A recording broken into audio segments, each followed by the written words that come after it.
East மன்னம் ரீமேடு படமாக எடுத்து மிகப்பெரிய வெற்றி கொடுத்த இயக்குனர் திரு தியாகராஜன் அவர்கள்.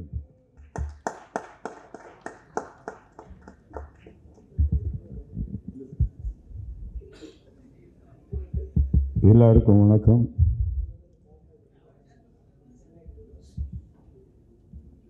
அதாவது அந்தகன் படம் மக்கள்கிட்ட போய் எப்படி சேரணும், அதை எப்படி கொண்டு போய் சேர்க்கணுங்கிறதுல முக்கிய பங்கு வகித்த பத்திரிகை, ஊடகம், தொலைக்காட்சி அனைத்து நண்பர்களுக்கும் உறவுகளுக்கும் என்னுடைய மனமார்ந்த நன்றி. இன்றைக்கி நாங்கள்லாம் வெற்றின்னு சொல்கிறதுக்கு முக்கியமான காரணம், முதல் காரணம் நீங்கள் தான். நீங்கள் எழுதின அந்த ரிவ்யூஸ், நீங்கள் பாராட்டின இந்த படத்தை பற்றி பாராட்டினது, இது எல்லாமே தான் இந்த படத்தில் நடித்தவங்களுக்கும் படத்துக்கும் பெரிய அங்கீகாரம் கிடைச்சிது. இன்றைக்கி பெரிய வெற்றிக்கு காரணம், முக்கிய காரணம் நீங்கள் தான். அதில் அதாவது ஒரு படத்தை எவ்வளோ கஷ்டப்பட்டு எடுத்தாலும், அதில் எவ்வளோ பேர் என்னதான் நடிச்சிருந்தாலும் அதை கொண்டு போய் மக்கள்கிட்ட சேர்க்கறதில்ல, ரசிகர்கள்ட்ட சேர்க்கறதில்ல முக்கிய பங்கு உங்களுக்கு தான். இன்றைக்கி ரவி சார் சொன்னார், டைரக்டர் சார், பத்திரிகை உலகம் வளர்ந்து இருக்குன்னு. எல்லாருக்குமே இவ்வளோ பேர் போக மாட்டாங்கிறது எனக்கு தெரியும். இது நம்ம ஃபங்க்ஷன்றதுனால தான் எல்லா பத்திரிகைக்காரங்களும் வரணும், எல்லா ஊடகம் வரணுங்கிறது என்னுடைய வேண்டுகோளை ஏற்றி இதை நிக்கிலால் மட்டும்தான் பண்ண முடியும். நிக்கில் இவ்வளோ பேரை இங்கே அசம்பிள் பண்ணி எல்லாரையும் பேஷண்ட்டாக வர வச்சு பண்ணுறதுக்கு காரணமே அவருடைய உழைப்பு, அவருடைய ஓட்டம், அவர் ஆட்டம், அந்த செயல், அந்த சக்தி. அவருக்கு இறைவன் நீண்ட ஆயுளையும் திடகாத்திரத்தையும் கொடுக்கணும்னு கேட்டுக்கிறேன். அடுத்ததாக நான் இந்த படத்தில் நடித்த எல்லாருக்கும், அவங்க இதில் அவங்க எல்லாமே கைதேர்ந்த நடிகர்கள். இப்போ நீங்கள் செம்மலர் பார்த்தீங்கன்னா ஒரு சின்ன கேரக்டர், அந்த பையனுடைய அம்மாவாக நடிச்சிருக்கோம். ஒரு இன்க்யூசிட்டிவ் பாய் ஒருத்தர் இருப்பான், அவனுக்கு மதராக நடிச்சிருக்கோம். அதனுடைய டைலாக் டெலிவரியை பார்த்தீங்கன்னா ரொம்ப ஒரு எக்ஸ்பீரியன்ஸ்டு, ஒரு 20-30 படம் பண்ண எக்ஸ்பீரியன்ஸில் பேசும். அது இல்லையடா இங்கே தான் இங்கே வச்சேன்டா, அந்த சொல்கிற அந்த ஸ்லாங்கு, அந்த ஸ்டைல் எல்லாமே ரொம்ப நல்லாயிருக்கும். அதே மாதிரி சின்ன கேரக்டர் பண்ணது கூட பெரிய பெரிய ஆர்டிஸ்ட் தான் யூஸ் பண்ணோம் அந்த படத்தில். இப்போது நம்மளோட இன்றைக்கி மனோபாலா சார் இல்லை. இந்த படத்துக்கு மெயினாக, அதாவது ஆடியன்ஸ் ரொம்ப ரசித்து சிரிக்கிற இடம் எல்லாமே மனோபாலா சாருடைய டைலாக்ஸும் அந்த டைலாக் டெலிவரியும். அதுக்கு அடுத்ததாக வனிதாவுக்கு எனக்கு அதை காஸ்ட் பண்ணும்போதே தெரியும், இந்த கேரக்டரை இதை தவிர வேறு யாராலும் பண்ண முடியாதுன்னு. எங்கள் ஆஃபீஸ்க்கு என்னை மீட் பண்ணும்போது நான் சொன்னேன், அம்மா இந்த கேரக்டர் நான் வேறு யாரையுமே திங்க் பண்ணல, உன்னை தான் முதல்ல கூப்பிட்டு பண்ண வைக்கிறேன் அப்படின்னும்போது அது நம்பலை. அது சரி, ஏதோ எல்லோரும் எல்லா இண்டஸ்ட்ரியில் எல்லாம் சொல்கிற மாதிரி இவரும் ஏதோ சொல்கிறாருன்னு நினச்சிருக்கேன். நம்பவே இல்லை. ஆனால் அதே மாதிரி செட்டில் அது பண்ண பர்ஃபார்மன்ஸ், ஆஹா, தியேட்டரில் அது வரும்போது இந்த 16 முட்டை சார் ரவி சார் சொன்ன மாதிரி இந்த 16 முட்டையெல்லாம் போட்டு கலக்கி முட்டை கடைக்காரன்னு சொன்னது, இதெல்லாம் அந்த கோவத்தோடு நடிக்கிறது, அந்த எமோஷன் காட்டுறது, பாசம் காட்டுறது, இதெல்லாமே ரொம்ப அழகாக நடிச்சுது. அதுக்கு இந்த படத்தின் மூலயமா மிகப்பெரிய பட வாய்ப்புகள், நிறைய வாய்ப்புகள் வரும். நல்ல படங்கள் நடிக்கணும்னு நான் கேட்டுக்கிறேன். அதே மாதிரி ஒவ்வொருத்தரும் சொல்லிட்டே போகலாம். இதில் யார் இதில் இருந்தாலும் அவங்களுடைய பங்கு மிகப்பெரிய பங்கு. இப்போது பிரியானந்த், அந்த கேரக்டருக்கும் ஒரு க்யூட்டான ஒரு கேர்ள் தேவைப்பட்டது. அது ரொம்ப நேச்சுரலாக, ரொம்ப அழகாக ஒரு அதாவது ரியலிஸ்டிக்கான ஒரு பொண்ணாக இருக்கணுன்ற மாதிரி நினச்சி தான் பிரியானந்திட்ட நிறைய நாள் நான் பேசிகிட்டே இருப்பேன் அந்த படத்தை பற்றி. ஆனால் என்றைக்குமே நான் சொன்னதில்லை நீ தான் பண்ண போகிறதுன்னு. அதுக்கிட்ட நிறைய சஜஷன் கேட்பேன், ஏன்னா இந்த கேரக்டர் யார் பண்ணலாம், அந்த கேரக்டர் நான் பண்ணுறேன்னு அது என்றைக்குமே சொன்னதே கிடையாது. ஆனால் ஒரு நாள் நீ தான் இந்த கேரக்டர் பண்ணேன்னு சொல்லும்போது அதே கொஞ்சம் ஷாக்கு. அப்புறம் வந்துச்சு, நான் நினச்ச மாதிரியே ரொம்ப அழகாக, ரொம்ப க்யூட்டாக, ஒரு ஷாட்லேயுமே அதனுடைய சிரிப்பு, அதனுடைய நடிப்பு, டைலாக் டெலிவரி. தமிழ் பொண்ணு வேறு, மாயவரம், அழகாக ஆக்ட் பண்ணி அந்த கேரக்டருக்கு ஒரு பெரிய சப்போர்ட் பண்ணது. அதுக்கு ரொம்ப தேங்க்ஸ். அதே மாதிரி நகர் ரவி, அவரை பெசன் நகர் ரவின்னு தான் தெரியும் எனக்கு. ஏன்னா நாங்கள் பாக்ஸ் பண்ண காலத்துலேருந்து நான் பாக்ஸாக இருக்கும்போது அவரும் எங்கள் குருநாதர்கிட்ட தான் பாக்ஸிங் பண்ணார். அது பெசன் நகரில் தான் நடக்குன்றதுனால அவருக்கு அந்த பேர் பெசன் ரவி. நான் எந்த படம் பண்ணாலும் அவர் இல்லாமல் பண்ண மாட்டேன். ப்ரொடியூஸ் பண்ணாலும் சரி, டைரக்ட் பண்ணாலும் சரி, ரவி அந்த படத்தில் இருப்பார். இந்த எந்த கேரக்டர் இவரை பண்ண வைக்கலான்னு யோசித்து கடைசியில் அந்த முயல் சுடுற அந்த கதையில் அவர் நடிச்சிருப்பார். ரொம்ப தேங்க்ஸ் ரவி, நல்லா பிரமாதமாக பண்ணீங்க. அதே மாதிரி இதில் வந்து எல்லாரும் சொன்னாங்க, ஒரு டைரக்டர் வந்து அப்பா பிள்ளைக்கு படம் எடுக்கும்போது சன்னை வந்து ஃபைட் பண்ண வைக்கணும், நல்லா தெரிஞ்ச ஒரு ஆர்டிஸ்ட் அவரை ஃபைட் பண்ண வைக்கணும், பாட்டு பாட வைக்கணும், ஒரு டுவேட் இருக்கணும், அப்படிலாம் செஞ்சுருக்கலாமே, ஏன் இதெல்லாம் பண்ணலைன்னு. ஆனால் நான் வந்து எல்லா ஆர்டிஸ்ட்டுக்குமே ஒரு ஸ்கோப் கொடுக்கணும்னு நினச்சேன். அதில் வந்து முதல்ல இந்த படத்தை வந்து ஜெயம் ராஜாவை தான் நான் வந்து டைரக்ட் பண்ண சொல்லி கேட்டேன்.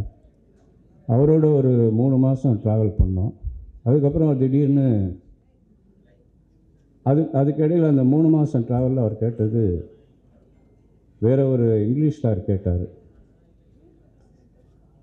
அதுவும் லண்டனில் இருக்கிற பொண்ணு, குழந்தை வேறு பிறந்திருக்கு. நான் இவர்கிட்ட ஏதாவது இன்ஃப்ளூயன்ஸ் பண்ணோம்னா இவர் டிஸ்டர்பன் பண்ணுறாரு அப்படின்னு நினச்சிடக்கூடாதுனால நானும் அந்த பொண்ணுக்கிட்ட பேசினேன். அது கேட்ட சம்பளமும் கொடுக்க ஒத்துக்கிட்டோம்.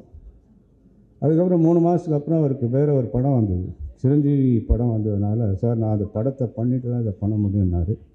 வேண்டாம் சார், ரொம்ப தேங்க்ஸ்ன்னு சொல்லி அதை மாற்றினோம். அப்படி தான் அந்த படம் வந்து மாறிச்சு. அதை ரொம்ப சிரமப்பட்டு பண்ணும்போது அந்த கேரக்டருக்கு யார் பண்ணுறதுன்னு யோசிக்கும்போது எனக்கு சிம்ரனை தவிர வேறு யாரும் யோசிக்க முடியல. அதே மாதிரி அதனுடைய ஸ்கோப் இந்த படத்தில், ஏன் நான் பேசுகிறத போர் அடிக்குது அவங்களுக்கெல்லாம், ஏன் பின்னாடி ஒரே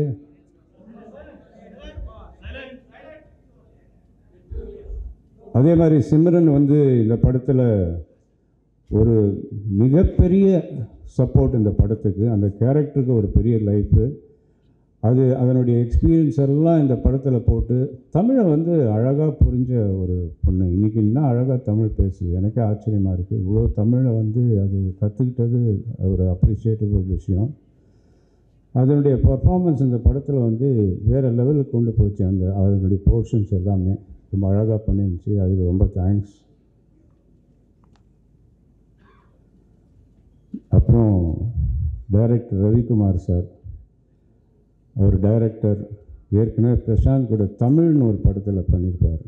அது வந்து அரி வந்து அவர்கிட்ட அசிஸ்டண்ட்டாக இருந்ததுனால அவரை ரிக்வெஸ்ட் பண்ணி நடிக்க வச்சார். அதுக்கப்புறம் நான் அந்த கேரக்டருக்கு திங்க் பண்ணப்போ பெரிய டைரக்டர் இவர் வந்து நான் கேட்டால் ஒத்துக்குவாரோ இல்லையோன்னு ஒரு டவுட் இருந்தது. ஆனால் நான் கேட்ட உடனே வந்தார். அதே மாதிரி அவர் போர்ஷன் எல்லாம் எக்ஸ்ட்ராடினரி பெர்ஃபார்மன்ஸ், ஒரு நேச்சுரல் பெர்ஃபார்மன்ஸ் இருந்தது. ஒரு ரியலிஸ்டிக்காக அவருடைய டைலாக் டெலிவரி ஆகட்டும், அவருடைய அந்த வாக்கிங் ஸ்டைலு எல்லாமே ரொம்ப நேச்சுரலாக இருந்தது. அவருடைய இன்புட்ஸ் நிறையா இருந்தது இந்த படத்தில். அவங்க கூட நடித்த ஊர்வசி சொல்லவே வேண்டாம், அவரே சொல்லுவார் அடிக்கடி, நடிப்பு ராட்சசின்னு. அவனுடைய போர்ஷன்ஸ் எல்லாம் தியேட்டரில் ரொம்ப என்ஜாய் பண்ணுறாங்க. கூட வந்து யோகி பாபு, இப்படி பல ஆர்டிஸ்ட். சமுத்திரக்கனி அவர் வந்து நிறையா படங்களில் வந்து கேரக்டர் ஆர்டிஸ்ட், நெகட்டிவ் ரோல்ஸ் இதெல்லாம் பண்ணால் கூட இந்த படத்தில் ஒரு வித்தியாசமான ரோல் பண்ணார். அவர் எங்கேயுமே வந்து நான் இதை பண்ண மாட்டேன்னு சொல்ல, ஒரு டாய்லெட்டில் பாத்ரூமில் அவரை வந்து ஆஃப் ட்ரௌசர் போட்டு ஏற்றி உட்கார வச்சுருப்பேன். அதெல்லாம் வந்து அவர் யோசிக்கவே இல்லை. என்ன சொன்னாலும் கேட்டார், என்ன செய்ய சொன்னாலும் செஞ்சார். அவருக்கும் இந்த சக்ஸஸ் பார்ட்டி மூலிமா என்னுடைய நன்றிகளை தெரிவிச்சுக்கிறேன். ரவிக்குமார் சாருக்கு என்னுடைய மனமார்ந்த நன்றி. நீங்கள் வந்து இந்த படத்தில் நடித்து இந்த படத்தை வேறு லெவலுக்கு கொண்டு போனதுக்காக நான் உண்மையிலேயே ரொம்ப சந்தோஷப்பட்டேன். நன்றி. இன்னும் நிறைய ஆர்டிஸ்ட் இதில் இருக்காங்க, உங்களை ஒருத்தராக சொல்லிகிட்டே போகலாம். பிரசாந்த் என்னதான் சன்னாக இருந்தாலும் மகனாக இருந்தாலும் இந்த படத்தில் வந்து அவருக்கு எந்த படம் நடித்தாலும் டைரக்டர் என்ன சொல்கிறாரோ அதை மட்டும்தான் கேட்பார். தனக்கு இதை இப்படி பண்ணட்டுமா அப்படி பண்ணட்டுமான்னு எந்த காலத்தையும் சொன்னதே கிடையாது, நான் கேள்விப்பட்டிருக்கேன்.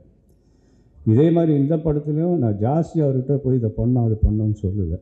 நேச்சுரலாகவே ஒரு பியானோ வாசிங்கன்னா பிகாஸ் இது பேசிக்கலி பியானோ ட்ரெயின் பாய். அந்த பியானோ வாசிக்கிறதா இருக்கட்டும், அந்த கண்ணு தெரியாத மாதிரி நடிக்கட்டும், எல்லாமே ஒரு செல்ஃப் மோட்டிவேட்டட் ஒரு artist, natural artist.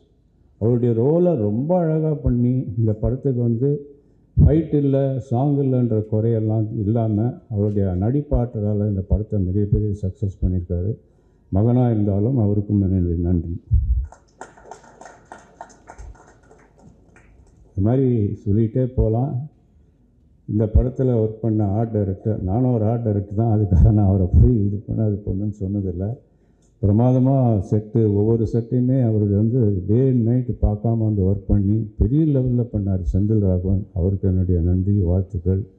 Fight master Ramkumar, அந்த தம்பி வந்து பிரசாந்த் கூட வந்து ட்ரைனிங்லேருந்து அவருடைய ட்ரைனிங்கில் வளர்ந்து இன்றைக்கி ஸ்டண்ட் மாஸ்டர் ஆகி 35-40 படம் பண்ணியிருந்தால் கூட இந்த படம் கூப்பிட்ட உடனே, ஏன்னா எனக்கு ரொம்ப நாள் மனசில் இருந்தது, இந்த மாதிரி நம்ம காம்பவுண்ட்லேயே வளர்ந்த ஒரு ஸ்டண்ட் ஆர்டிஸ்ட்டை நம்ம ஏன் யூஸ் பண்ணக்கூடாது. அப்புறம் கூப்பிட்டு வந்து அதே மாதிரி ரொம்ப பொலைட்டாக அழகாக சொன்னதெல்லாம் செஞ்சு கொடுத்துட்டு போனார்.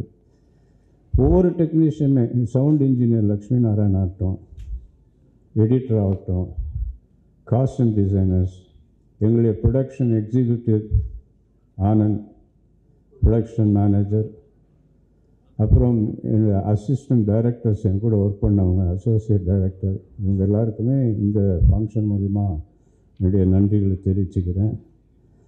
அப்புறம் முக்கியமாக சொல்லணுன்னா, இந்த படத்தினுடைய மெயின் ஹீரோ யாருன்னா ரவி யாதவ். அவருடைய கேமராவில்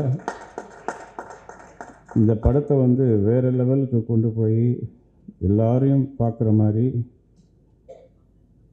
பிரமாதமாக பண்ணி ஒரு நியூ டெக்னாலஜி இந்த படத்தில் அடாப்ட் பண்ணார். அதுதான் பார்க்குறவங்களை ஈர்க்கிற மாதிரியான ஒரு விஷயம். பார்க்கவங்களை கவர்ந்து இந்த படம் வந்து கிளாஸியாக இருக்குது, ரொம்ப அழகாக இருக்குதுன்னு சொல்கிறதுக்கு காரணமே ரவி. அப்புறம் ஒரு சாங் வந்து நாங்கள் ராக் ஸ்டார் அனிருத்தை வச்சு பாட வச்சோம். அது கூட வந்து மக்கள் செல்வன் விஜய் சேதுபதி அவர் அந்த பாட்டை பாடியிருப்பார்.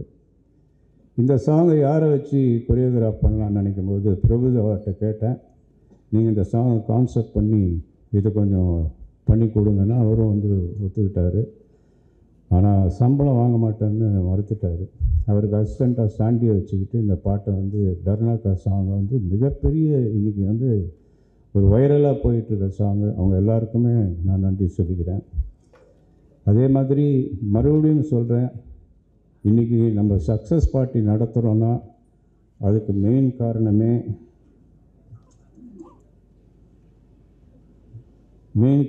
நீங்கள் தான். இப்போது இதை இன்னொரு முக்கியமான விஷயம் என்னென்னா, இன்றைக்கி கார்த்திக் முத்துராமன் வரதா இருந்தது. அவருக்கு ஒரு சின்ன ஒரு காலில் அடிப்பட்டதுனால அவர் ஹாஸ்பிட்டலில் இருக்கார், வர முடியல. அவரும் உங்கள் எல்லாருக்கும் நன்றி சொல்ல சொன்னார். அவர் மூலிமா இந்த நன்றியை தெரிவிச்சுக்கிறேன். இப்போது எல்லாருக்கும் மீண்டும் ஒரு முறை மனமார்ந்து என்னுடைய நன்றிகளை தெரிவிச்சுக்கிறேன். இன்றைக்கி இங்கே வந்ததுக்கு ரொம்ப சந்தோஷம். Thank you very much.